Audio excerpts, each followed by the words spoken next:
Hello students, આજે આપણે ધોરણ 10નું ચેપ્ટર નંબર 11 જોઈશું, જે છે સી ભાષામાં ડેટા પ્રકાર, પ્રક્રિયકો અને પદાવલીઓ. એટલે ચેપ્ટરના નામ પરથી જ આપને એટલી તો ખબર પડી જાય છે કે આપણે આ ચેપ્ટરની અંદર સી ભાષામાં કેટલાય ડેટા ટાઈપ્સ છે તે જોવાની છે, ત્યારબાદ સી ભાષાના પ્રક્રિયકો જોવાના છે અને ત્યારબાદ પદાવલીઓ જોવાના છે. એટલે કે આ ચેપ્ટર આખું 3 પાર્ટની અંદર ડિવાઈડ થયેલું છે. તો ચલો, સૌથી પહેલાં તો આપણે જોઈએ સી ભાષાના ડેટા પ્રકાર એટલે કે ડેટા ટાઈપ્સ. હવે સૌથી પહેલાં તો ડેટા ટાઈપ્સ કોને કહેવામાં આવે છે?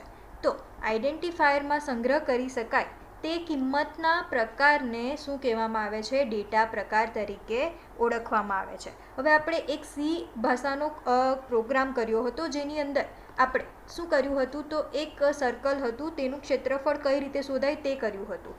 તેમાં આપણે રેડિયસ એટલે કે આરની કોઈ કિંમત આપી હતી અને તેની આગળ વેરિયેબલના નામની આગળ આપણે એક કીવર્ડ લખ્યો હતો INT.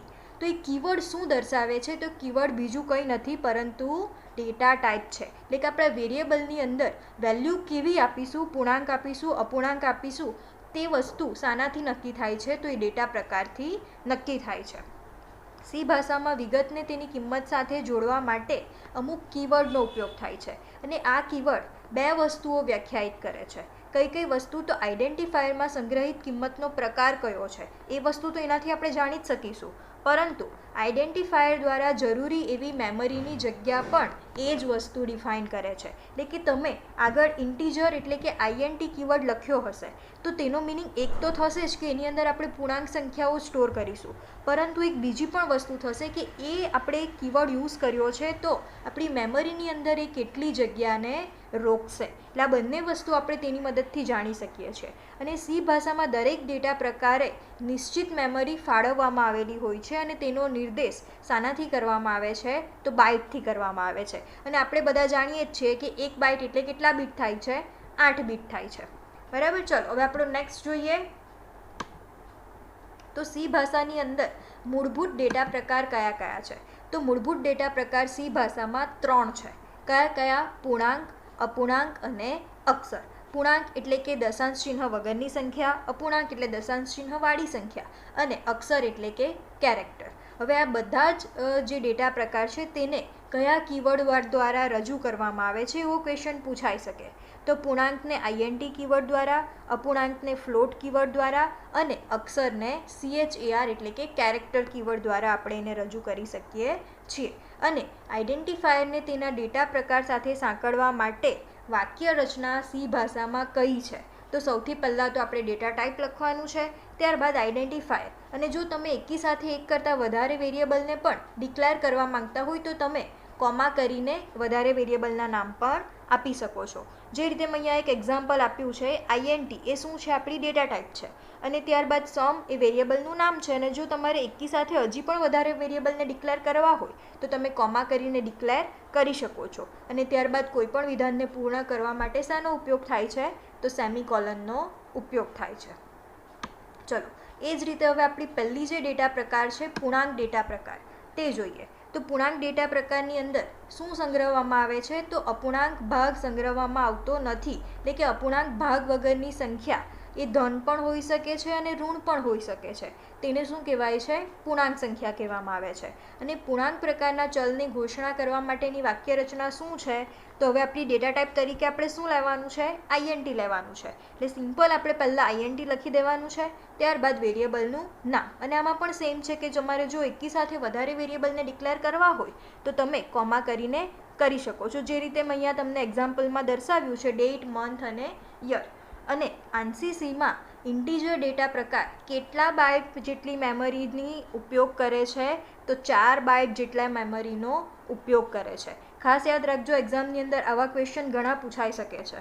બરાબર છે. હવે આપણે નેક્સ્ટ જોઈએ કે એની અંદર રેન્જ કેટલી આવે છે. એટલે કે પૂર્ણાંક સંખ્યાની અંદર આપણે જો INT કીવર્ડનો યુઝ કરીએ તો આપણે કેટલાથી કેટલી સંખ્યા એની અંદર લખી શકીએ છીએ, એની પણ અમુક રેન્જ છે.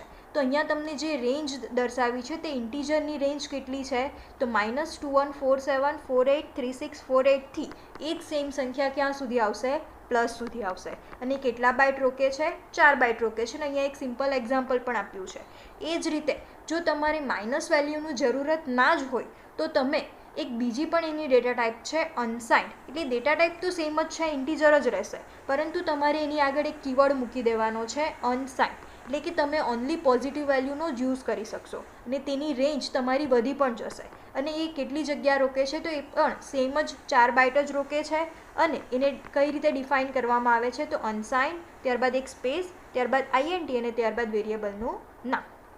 અને પૂર્ણાંક ડેટા પ્રકારની આગળ લોંગ કીવર્ડ જો તમે મૂકી દેશો તો શું થશે, પૂર્ણાંક સંખ્યાનો વિસ્તાર તમે હજી વધારે વધારી શકશો, એટલે કે જે આપણી આ રેન્જ છે તેના કરતાં પણ તમારે વધારે મોટા ડેટા સાથે કાર્ય કરવું હોય તો તમે કોઈપણ ડેટા પ્રકાર એટલે કે આઈએનટી કીવર્ડની પહેલાં શું લખી દેવાનું છે, તમારે લોંગ લખી દેવાનું છે.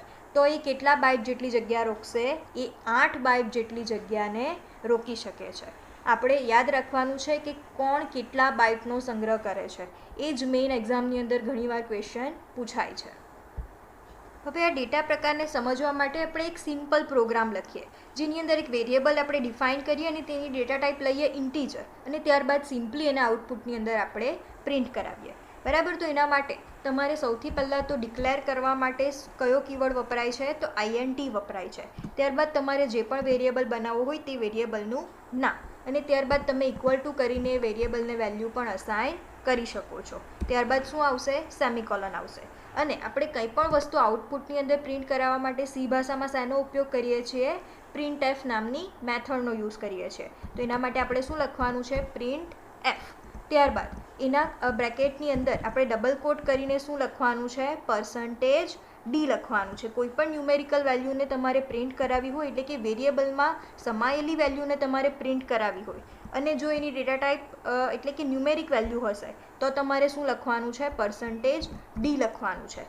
ત્યારબાદ શું કરવાનું છે, કોમા કરીને તેનું નામ લખવાનું છે, એટલે કે વેરિયેબલનું નામ લખવાનું છે, અને પાછળ સિમ્પલી તમારે શું કરવાનું છે, સેમિકોલન. હવે આપણે આ ફાઇલને પહેલાં તો સેવ કરી દઈએ. ત્યારબાદ શું કરવાનું છે, ટૂલ્સ મેનુમાંથી કમ્પાઇલ. ઓકે, એક્ઝિટ કોડ 0 આવી ગયો એટલે આપણો કોડ રાઇટ છે. અને ત્યારબાદ ટૂલ્સ મેનુમાંથી ગો. ઓકે, જોઈ લો, તમને અહીંયા 10 આઉટપુટની અંદર દેખાય છે. એનો મતલબ કે તમે કોઈ પણ ઇન્ટીજર ડેટા ટાઈપ આપી હશે તો તમે ઇઝીલી કોઈ પણ વેરિયેબલની વેલ્યુ પ્રિન્ટ કરાવી શકો છો.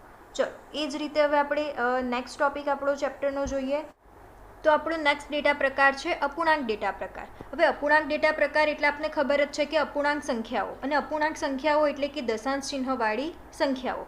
અને અપૂર્ણાંક સંખ્યાઓ માટે સી ભાષાની અંદર કયો કીવર્ડ વપરાય છે તો ફ્લોટ નામનો કીવર્ડ વપરાય છે. અને એ કેટલા બાઇટની જગ્યા રોકે છે તો એ 4 બાઇટની જગ્યા રોકે છે. અને અપૂર્ણાંક સંખ્યાઓ દશાંશ ચિહ્ન પછી 6 અને દશાંશ ચિહ્ન પહેલાં 7 અંકો જેટલી ચોકસાઈ ધરાવે છે. અને આનાથી વધારે પણ આપણે જો અંકોની જરૂરત હોય તો આપણે ફ્લોટની બદલે ડબલ નામનો કીવર્ડ લખી શકીએ છીએ. અને એ ડબલ નામનો કીવર્ડ લખવામાં આવે એટલે કે ડબલ ડેટા ટાઈપ આપણે યુઝ કરીશું તો એ કેટલા બાઇટની જગ્યા રોકશે, 8 બાઇટની જગ્યા રોકશે. અને દશાંશ ચિહ્ન પછી 16 અને દશાંશ ચિહ્ન પહેલાં 17 જેટલા અંકોની ચોકસાઈ ધરાવશે. એટલે જો આપણે વધારે અંકોની જરૂરત હોય તો આપણે ફ્લોટની બદલે ડબલ પણ યુઝ કરી શકીએ છીએ.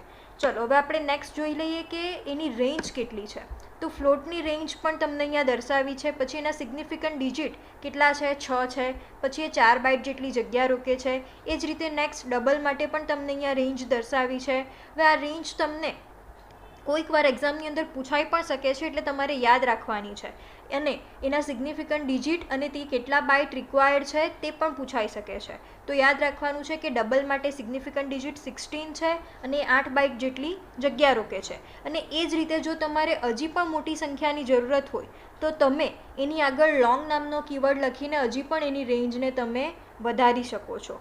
એટલે આ લોંગ કીવર્ડ જે રીતે આપણે ઇન્ટીજરની અંદર જોયું તે જ રીતે તમે અપૂર્ણાંક સંખ્યા માટે પણ લખી શકો છો, અને એનાથી તમારી રેન્જ તમે વધારી શકો છો. અને જો તમે આગળ લોંગ કીવર્ડ લખશો તો એ કેટલા બાઇટ ઓક્યુપાય કરશે તો એ 16 બાઇટ જેટલી જગ્યા રોકશે. અને એના સિગ્નિફિકન્ટ ડિજિટ તો સેમ જ રહેશે, 16 જ છે.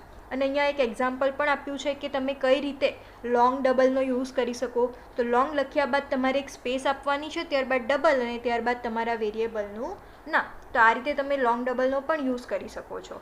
અને એક બીજી વસ્તુ પણ આપણે અપૂર્ણાંક સંખ્યામાં યાદ રાખવાની છે કે અપૂર્ણાંક સંખ્યાને આપણે વૈજ્ઞાનિક સ્વરૂપે પણ યુઝ કરી શકીએ છીએ. સી ભાષા એને સમર્થન આપે છે.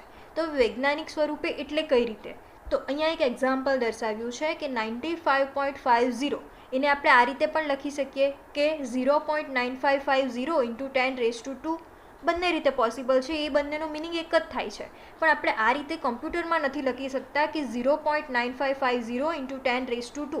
કમ્પ્યુટર એ વસ્તુને નથી સમજતું, એના માટે જ કમ્પ્યુટરની અંદર એક વૈજ્ઞાનિક સ્વરૂપે વૈજ્ઞાનિક સંકેત લિપિ રજૂ કરવામાં આવી છે, જે છે 0.9550 અને ત્યારબાદ 2. તો અહીંયા 10ની ઘાતમાં જેટલી પણ સંખ્યા હશે એ આપણે શું કરવાનું છે, લખીને ત્યારબાદ લખી દેવાની છે, તો એનો મિનિંગ પણ સેમ જ થાય છે.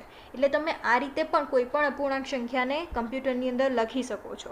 અને આની અંદરથી એક બીજો પણ ક્વેશ્ચન પૂછાય છે કે તમને આ રીતે કોઈક એક્ઝામ્પલ આપ્યું હશે અને એની અંદરથી મેન્ટિસા કોને કહેવાય છે અને એક્સપોનન્ટ કોને કહેવાય છે, તો તમારો પહેલાંનો જે ભાગ હશે તેને શું કહેવામાં આવે છે, મેન્ટિસા કહેવામાં આવે છે, અને ત્યારબાદનો જે પાર્ટ હશે તેને શું કહેવાય છે, એક્સપોનન્ટ કહેવાય છે. એટલે કે 10ની ઘાતમાં જે વસ્તુ હશે તેને એક્સપોનન્ટ કહેવાય છે અને આગળ જે આપણે અપૂર્ણાંક સંખ્યા લખી છે તેને મેન્ટિસા કહેવાય છે. અને આપણા એક્ઝામ્પલની અંદર 0.9550 એ શું છે, મેન્ટિસા છે, અને 2 એ શું છે, એક્સપોનન્ટ છે.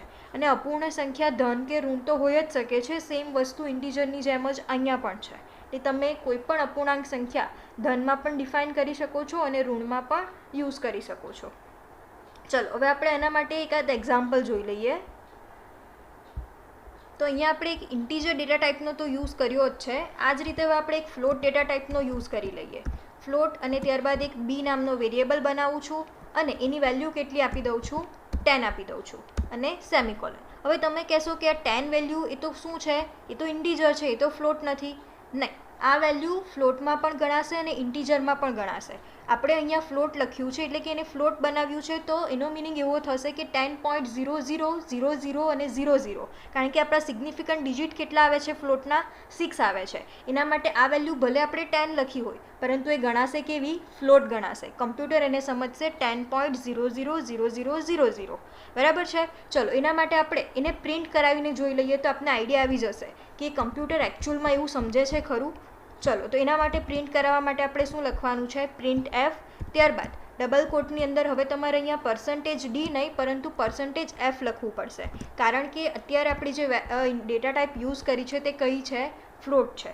અને ત્યારબાદ આપણો વેરિયેબલ કયો છે, બી છે. ચલો હવે સેમિકોલન આપી દઈએ. હવે આપણે પ્રિન્ટ કોને કરાવવાનું છે, આ બીને કરાવવાનું છે. ચલો તો આપણે જોઈ લઈએ, એ ને બી બંને આપણે પ્રિન્ટ કરાવ્યા જ છે એટલે સાથે જ આપણે આઉટપુટ તો દેખાવાનું જ છે. ચલો સેવ. હવે ટૂલ્સ મેનુમાંથી કમ્પાઇલ અને ત્યારબાદ ટૂલ્સ મેનુમાંથી ગો. ઓકે, જોઈ લો, પહેલાં 10 છે એ શું પ્રિન્ટ થયું છે, એ નામનો વેરિયેબલ પ્રિન્ટ થયો છે, અને બીજું જે 10 છે 10.000000 એ શું છે, તો એ આપણે જે ફ્લોટ વેલ્યુ પ્રિન્ટ કરાવી છે તે છે. જોઈ લો, આઉટપુટની અંદરથી આપણને ખબર પડી જાય છે કે ભલે આપણે એને વેલ્યુ 10 આપી છે, ઇન્ટીજર આપી છે, પરંતુ તેની ડેટા ટાઈપ આપણે ફ્લોટ આપી છે, એટલે એ વેલ્યુ કઈ રીતે સ્વીકારે છે, તો ફ્લોટ તરીકે જ સ્વીકારે છે. આ જ રીતે તમે ડબલ અને લોંગ ડબલનો પણ યુઝ કરી શકો છો, બંને માટે સેમ જ વસ્તુ છે. તો હવે આપણો નેક્સ્ટ ડેટા પ્રકાર છે અક્ષર એટલે કે કેરેક્ટર. અને અક્ષર પ્રકારની કિંમતોનો સંગ્રહ કરવા માટે કયો કીવર્ડ વપરાય છે, CHAR, કેરેક્ટર કીવર્ડ વપરાય છે. અને કેટલી મેમરી જગ્યા રોકશે, તો એ મેમરીની અંદર 1 બાઇટ જેટલી જગ્યા રોકશે, એટલે કે 8 બીટ જેટલી જગ્યા રોકશે. અને આની અંદર આપણે જે અક્ષરોનો ઉપયોગ કરીએ છીએ એ બધા જ અક્ષરો આસ્કી નામે ઓળખાતા પૂર્ણાંક સાથે સંકળાયેલા હોય છે, જે આપણે આગલા ચેપ્ટરની અંદર જોયું જ છે. અને બીજી પણ વસ્તુ કે આ આસ્કીનું પૂરું નામ પણ તમને પૂછાઈ શકે છે, જે પણ આગલા ચેપ્ટરની અંદર આવી ગયું છે, જે છે American standard code four information interchange, જે આપણે યાદ રાખવાનું છે. અને કેરેક્ટર ડેટા ટાઈપની અંદર રેન્જ કેટલી છે, તો -128 to +127 છે, અને 1 બાઇટ જેટલી એ જગ્યા રોકે છે. અને જો તમારે કોઈ પણ માઇનસ વેલ્યુનો યુઝ ના કરવો હોય તો તમે અનસાઇન કેરેક્ટરનો પણ યુઝ કરી શકો છો. એટલે કે તમે જે વેલ્યુ યુઝ કરશો તે હંમેશા કેવી વેલ્યુ હશે, પોઝિટિવ વેલ્યુ હશે. તો એના માટે તમારે સિમ્પલી આગળ શું કરી દેવાનું છે, અનસાઇન એક કીવર્ડ મૂકી દેવાનો છે. અને તેની રેન્જ કેટલી થશે, તો તેની રેન્જ થશે 0 to 255, એટલે કે 255. અને તે પણ કેટલા બાઇટ ઓક્યુપાય કરશે, તો 1 બાઇટ જેટલી જ જગ્યા રોકશે. અને અહીંયા એક એક્ઝામ્પલ પણ આપ્યું છે કે તમે કઈ રીતે ડિફાઇન કરી શકો છો. તો સિમ્પલી તમારે આગળ અનસાઇન લખી દેવાનું છે, ત્યારબાદ કેરેક્ટર ડેટા ટાઈપ અને ત્યારબાદ ચોઇસ એ અહીંયા શું છે, વેરિયેબલનું નામ છે. તો તમે આ રીતે પણ તેનો યુઝ કરી શકો છો. ચલો આના માટે પણ હવે જોઈ લઈએ કે કઈ રીતે આપણે એકચ્યુઅલમાં કોડની અંદર કરી શકીએ છીએ. તો ચલો એના માટે એક હું નવો વેરિયેબલ બનાવી દઉં છું અને વેરિયેબલ લખી દઉં છું CHAR અને વેરિયેબલનું નામ આપી દઉં છું C અને એની વેલ્યુ તરીકે હું અત્યારે આપી દઉં છું કેપિટલ A. હવે ખાસ યાદ રાખજો, તમારે કોઈ પણ કેરેક્ટરની વેલ્યુ આપવી હોય તો હંમેશા તમારે કેવી રીતે આપવી પડે છે, તો એના માટે તમારે સિંગલ કોટ હંમેશા મૂકવું જ પડે છે. એ આપણે આગલા ચેપ્ટરની અંદર જોઈ જ લીધું છે કે કોઈ પણ કેરેક્ટર ડિફાઇન કરવા માટે સી ભાષાની અંદર સિંગલ કોટનો યુઝ થાય છે. ચલો હવે એ જ રીતે આપણે સીને પણ પ્રિન્ટ કરાવવો છે, તો એના માટે સિમ્પલી શું લખી દેવાનું છે, પ્રિન્ટ F.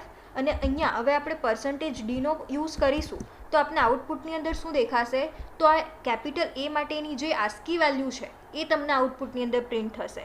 અને તમારે જો આ જ વેલ્યુ પ્રિન્ટ કરવી હોય, એટલે કે કેરેક્ટર જ પ્રિન્ટ કરવો હોય, તો તેના માટે તમારે લખવું પડશે %C. બરાબર છે. ચલો આપણે બંને રીતે જોઈ લઈએ કે શું થાય છે. હવે નેક્સ્ટ શું કરી દઈએ, સેમિકોલન અને ત્યારબાદ બીજી પણ એકવાર printfનો યુઝ કરીએ અને તેની અંદર શું લખી દઈએ, %d લખી દઉં છું. અને ત્યારબાદ આપણે કોને પ્રિન્ટ કરાવવાનો છે, તો વેરિયેબલ C ને જ પ્રિન્ટ કરાવીએ અને ત્યારબાદ સેમિકોલન. ચલો ફાઇલને પહેલાં તો સેવ કરી દઈએ. હવે ત્યારબાદ ટૂલ્સ મેનુમાંથી કમ્પાઇલ અને ટૂલ્સ મેનુમાંથી ગો. જો હવે આપના આઉટપુટની અંદર ઘણું બધું દેખાય છે. તો પહેલું શું આપણે પ્રિન્ટ કરાવ્યો છે, એ પ્રિન્ટ કરાવ્યો છે જે છે 10. ત્યારબાદ આપણે બી પ્રિન્ટ કરાવ્યો છે 10.000000. ત્યારબાદ આપણે શું પ્રિન્ટ કરાવ્યું છે, સી નામનો વેરિયેબલ પ્રિન્ટ કરાવ્યો છે અને એની અંદર %C લખ્યું છે, એટલે આઉટપુટની અંદર શું પ્રિન્ટ થવું જોઈએ, કેપિટલ A. તો એ પણ આપણે અહીંયા દેખાય છે. અને ત્યારબાદ આપણે શું પ્રિન્ટ કરાવ્યું છે, તો એની આસ્કી વેલ્યુ પ્રિન્ટ કરાવી છે. તો એના માટે અહીંયા આપણે દેખાય છે 65, જે શું છે, કેપિટલ Eની આસ્કી વેલ્યુ છે. બરાબર. તો આ રીતે તમે કોઈ પણ ડેટા ટાઈપનો યુઝ કરી શકો છો. ચલો હવે આપણો નેક્સ્ટ ટોપિક છે ખાલી વિગતોનો ગણ. હવે એ શું છે, તો સી ભાષામાં વોઇડ કીવર્ડ દ્વારા એક વિશિષ્ટ ડેટા પ્રકાર પૂરો પાડવામાં આવે છે. એટલે કે અત્યાર સુધી આપણે 3 ડેટા પ્રકાર જોયા, ઇન્ટીજર, ફ્લોટ અને કેરેક્ટર. પરંતુ એના સિવાયનો પણ સી ભાષાની અંદર એક ડેટા પ્રકાર છે જેનું નામ છે વોઇડ, અને એક વિશિષ્ટ ડેટા પ્રકાર છે. તેથી એનું કામ પણ કંઈક વિશિષ્ટ હશે. તો આ ડેટા પ્રકાર કોઈ કિંમતનો સંગ્રહ કરતું નથી, માટે તેને શું કહેવામાં આવે છે, ખાલી વિગતોનો ગણ કહેવામાં આવે છે. એટલે એની અંદર કોઈ પણ વેલ્યુ આપણે સ્ટોર કરી શકતા નથી અને તે મુખ્યત્વે વિધેયની કિંમત પરત કરાવવા માટે જ વપરાય છે. અને જો આપણે ઈચ્છતા હોઈએ કે વિધેય કોઈ કિંમત પરત ના કરે તો આપણે વોઇડ કીવર્ડ તેની આગળ ઉમેરી શકીએ છીએ. એટલે કે આ વોઇડ એ પણ એક ડેટા પ્રકાર જ છે, પરંતુ એ બધા કરતાં અલગ છે અને મોસ્ટલી એ ફંક્શન માટે જ યુઝ થાય છે. એમ વેરિયેબલ માટે જનરલી આપણે એનો યુઝ નથી કરતા. ચલો એ જ રીતે હવે આપણો નેક્સ્ટ ટોપિક છે ચલને કિંમત આપવી. તો હવે આ તો આપણે પ્રોગ્રામ જ્યારથી સ્ટાર્ટ કર્યો છે ત્યારથી જ જોઈએ છે કે વેરિયેબલને વેલ્યુ કઈ રીતે આપવામાં આવે છે. તો એના માટેની સિમ્પલ વાક્ય રચના તો આપને ખબર જ છે, પરંતુ કોઈક વાર એક્ઝામની અંદર આવો પણ ક્વેશ્ચન પૂછાઈ શકે છે. તો પ્રોગ્રામના અમલીકરણ દરમિયાન એકવાર ચલ ઘોષિત કર્યા બાદ ચલમાં કિંમતો આપી શકાય છે અને આ કિંમતો ચલના ડેટા પ્રકારને અનુરૂપ હોવી જોઈએ, જે એક વસ્તુ મોસ્ટ ઇમ્પોર્ટન્ટ છે. હવે તમે કોઈ પણ ચલની અંદર ડેટા ટાઈપ તરીકે ઇન્ટીજર આપ્યું હશે ને તમે વેલ્યુ ફ્લોટમાં આપશો તો એ વસ્તુ વેલિડ નથી. એટલે તમારે એના અનુરૂપ જ વેલ્યુ આપવી પડશે. અને તેની વાક્ય રચના શું છે, તો સિમ્પલ વેરિયેબલનું નામ અને ઇક્વલ ટુ કરીને જે પણ વેલ્યુ આપવી હોય તે અને ત્યારબાદ સેમિકોલન. અને જો આપણે એક જ વિધાનની અંદર ચલની ઘોષણા કરવા માંગતા હોઈએ તો આપણે શું લખવાનું છે, પહેલાં ડેટા ટાઈપ, ત્યારબાદ વેરિયેબલ નેમ અને ત્યારબાદ ઇક્વલ ટુ કરીને વેલ્યુ. હવે અત્યાર સુધી તો આપણે મોસ્ટલી બધા જ કીવર્ડની અંદર શું કર્યું છે, તો ડેટા ટાઈપ ની સાથે જ, એટલે કે આપણે ચલની ઘોષણા પણ સાથે જ કરી છે અને વેલ્યુ પણ સાથે જ અસાઇન કરી છે. પરંતુ તમે એ રીતે પણ કરી શકો છો કે સિમ્પલી પહેલાં અહીંયા એક તમે વેરિયેબલ ડિક્લેર કરી દો, જે રીતે અહીંયા ઇન્ટીજર એની અંદર મેં કર્યું છે. સૌથી પહેલાં તો તમે વેરિયેબલને ડિક્લેર કરી દો અને ત્યારબાદ તેની વેલ્યુ આપો તો એ વસ્તુ પણ વેલિડ જ છે. એટલે કે સિમ્પલ એટલું આપણે યાદ રાખવાનું છે કે કોઈપણ વેરિયેબલને તેની ડેટા ટાઈપ સાથે આપણે એકવાર તો લખવો જ પડે છે અને ત્યારબાદ આપણે જ્યારે પણ વેલ્યુ આપવી હોય તે તમે કોઈ પણ જગ્યાએ તમારા કોડની અંદર આપી શકો છો, સિમ્પલી એકવાર ડિફાઇન થયેલો હોવો જોઈએ. તો ચલો હવે આપણો આ જે ડેટા પ્રકાર નામનો ટોપિક હતો તે અહીંયા કમ્પ્લીટ થાય છે અને ચેપ્ટરનો નેક્સ્ટ ટોપિક આપણે નેક્સ્ટ વિડીયોની અંદર જોઈશું. ત્યાં સુધી ગુડ બાય.